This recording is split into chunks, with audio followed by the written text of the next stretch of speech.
थे मुद्रा से पूजा करना यंत्र। हाँ, मुद्राओं से पूजा होती है। वैसे तो वो वाम मार्ग का अंग है, लेकिन हम भी कर सकते हैं, दक्षिण मार्गी भी कर सकते हैं। अब जैसे माँ को प्रणाम किया जाता है, तो ये सारी मुद्राएँ नृत्य में तो अवश्य करी होंगी, जो भी क्लासिकल डांसर हैं, वो इनका यूज़ करते होंगे। बचपन में भी प्रिंसी जी मैं जब डांस करती थी, तो मुझे नहीं पता था ये मुद्राएँ, मुझे जब साधना करूँगी तब पता चलेंगी ये उसी का अभिन्न अंग है। तो माँ को हम ऐसे प्रणाम करते हैं और जब मुद्रा के द्वारा प्रणाम करेंगे तो ये 2 फिंगर ये ऐसे ये प्रणाम है माँ को। नृत्य में ये मुद्राएँ सब करते होंगे लेकिन ये माँ को प्रणाम है। आप प्रणाम करो माँ को इस प्रकार से।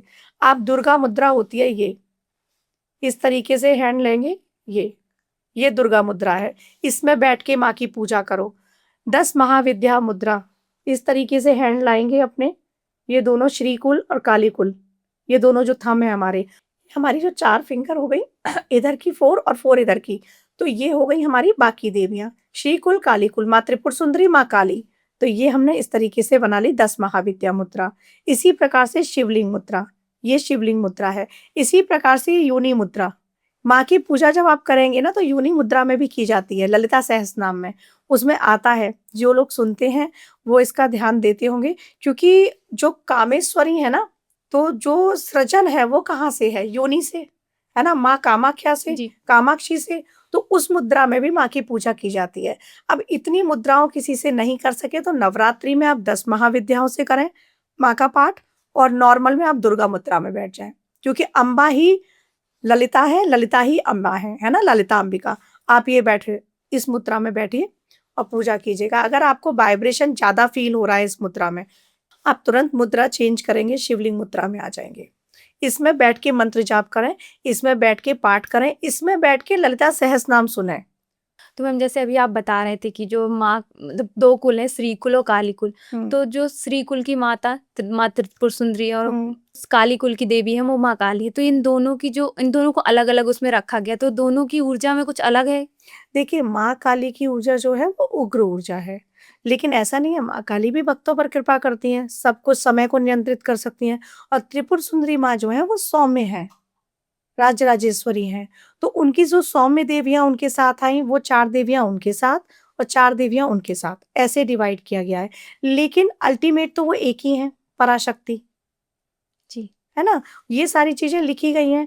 अल्टीमेट तो वो माँ पार्वती हैं, वहीं से सबका उद्गम हुआ है। जब सती की कथा से जुड़ी हुई कथा है, जब 10 महाविद्याओं का प्रादुर्भाव हुआ था, दिग्बंध कर दिया था उन्हें सब दिशाओं ने। माँ ने सारी दिशाओं को दिग्बंध कर दिया था। अब इसी प्रकार से जो मंत्र है ना, मंत्र भी कीलित हैं। शिव जी ने कीलित कीलित कर रखे हैं। इसीलिए उनका निष्कीलन भी किया जाता है मंत्रों का। अल्टीमेट तो वो सब एक ही है, अम्बा से ही निकली हैं। जब राजा दक्ष के घर शिव जी को नहीं बुलाया था, माता पार्वती को सती को नहीं बुलाया था, तो माँ सती को जाना था, शिव जी मना कर रहे थे। तब माँ ने ये रूप रखे थे अपने, दसों दशाओं में वो प्रकट हो गई थीं और दसों दिशाओं को उन्होंने दिग्बंध किया था।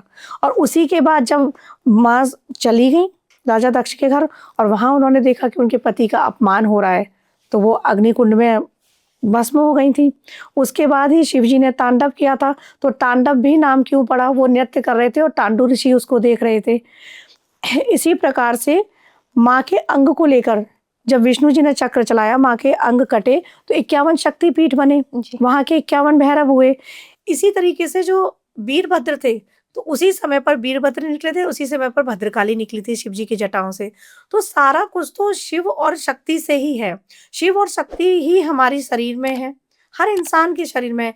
किसी के शरीर में शक्ति ज़्यादा होती है, कई-कई पुरुष देखे होंगे जिनको किचन में काम करना बहुत पसंद होता है या स्त्रियों की तरह काम करना पसंद होता है, उनके शरीर में शक्ति की एनर्जी ज़्यादा होती है। कई लेडीज़ ऐसी होती हैं, जिनमें कहते हैं ना कि पुरुषों की तरह काम कर सकती है या निर्भय होके चल सकती है, तो उनमें शिव की एनर्जी ज़्यादा होती है। तो ये शिव और शक्ति हर किसी में मौजूद है शक्ति। इस शक्ति को सिर्फ़ समझना ज़रूरी है। तो ऐसा कहा जाता है कि जो श्री विद्या की जब साधना खत्म होती है स्टार्टिंग में लोग हुँ, कामाख्या जाते हैं। हुँ। श्री विद्या क्या कोई भी साधना आपकी जब खत्म होगी क्योंकि कामाख्या में दसों महाविद्याएँ हैं और कामाख्या में माँ योनि स्वरूप में है, तो सृजन वहीं से हुआ है। तो अल्टीमेट आपका जो लक्ष्य है साधनाओं के बाद, वो माँ कामाख्या के दर्शन करना है। वहीं से आपको आशीर्वाद प्राप्त होता है। तो हर साधक ज़रूर जाता है माँ कामाख्या, जो भी साधनाओं में है, साधनाएँ पूर्ण करने के बाद माँ कामाख्या के दर्शन करने अवश्य जाएँगे क्योंकि कामेश्वरी है ना, तो कामेश्वर और कामेश्वरी दोनों की कृपा प्राप्ति बहुत ज़रूरी है।